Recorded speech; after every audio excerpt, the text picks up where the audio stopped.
Donald Trump taking a bit of a different tone after a staffing shakeup, admitting that he may have made some mistakes on the campaign trail. Listen to this.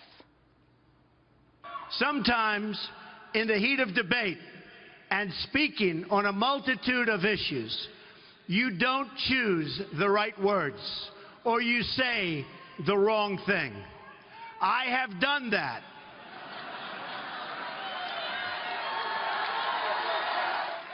And believe it or not, I regret it. Wow, I regret it. His new campaign manager, Kellyanne Conway, saying that there may be more apologies on the way, including one to the Gold Star Khan family. Listen. He may, but I certainly hope that they heard him last night, and I certainly hope America heard him last night, because of all the people, David, who have been saying, hey, let's get Trump to pivot, let's get him to be more presidential. That is presidential. Well, let's talk to Kurt Bardella, a former Breitbart spokesperson. Kurt, hello. Are they now on track with their campaign?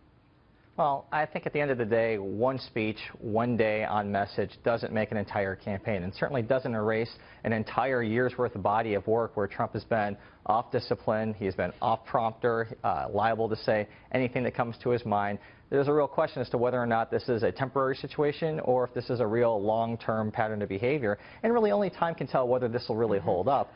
But the real question is, if the polls don't improve in key battleground states, will this disciplined Trump really hold up? Well, you know, he got a lot of kudos for last night, sort of apologizing in a sense and saying that he regrets some of his comments. But then with the news just coming out this morning about Paul Manafort's resignation, it seems like he maybe sort of stepped on his message a little bit. He could have had the opportunity to have let that breathe and let it be the headline that he said he regretted things, and instead we're focusing on what happened with Paul Manafort. Well, and again, it's just another example of the Trump team not really having their act together. You think if there was going to be a departure to align with the new leadership, that there would have been an opportunity to have the Paul situation already dismissed when they announced the additions of Kellyanne and Steve Bannon. And instead, they stepped on their own news cycle needlessly to have now a process campaign story become the key dominant headline. It really just doesn't make any sense, and it just kind of tells you just a little bit that this campaign isn't really operating on full cylinders. On the other hand, though, you could argue that Paul Manafort had been a real distraction. That news about accepting the millions of dollars from that pro-Russian party in the Ukraine, you might see how the Trump campaign would just kind of want that off to the side. Oh, it's very clear that that was only getting worse, and every day there were new stories about what the involvement was, new questions about what is involvement with the government situation and how inappropriate that was. The Clinton campaign has been very effectively driving that.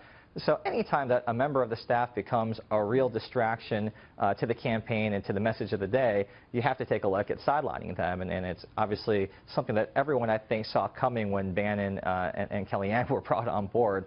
I was just surprised they didn't dispose of this sooner rather than letting a news cycle go by and stepping on their own message. Okay, so you just mentioned Steve Bannon. You used to work at Breitbart. He was your boss. I know the parting wasn't completely amicable, but what can you tell us in a fair fashion about what it was like working for him and what we might be able to expect from his leadership at the Trump campaign?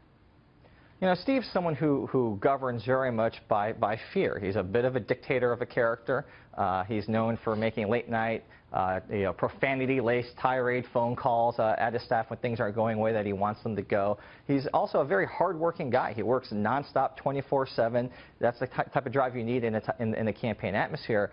But I think it'll remain to be seen how he involves and interacts with the actual campaign team, and if how he acted and conducted himself internally at Breitbart is any indication of what it'll be like on the campaign. It'll make working with Corey Lewandowski look very easy in comparison. Well, 3 campaign managers during the term of the campaign so far, so they're certainly going through them. But if last night is any indication, that speech, he's getting a lot of kudos for that, for sure. Kurt Bardella, thank you so much. Always great to see you, and have a great weekend. You too.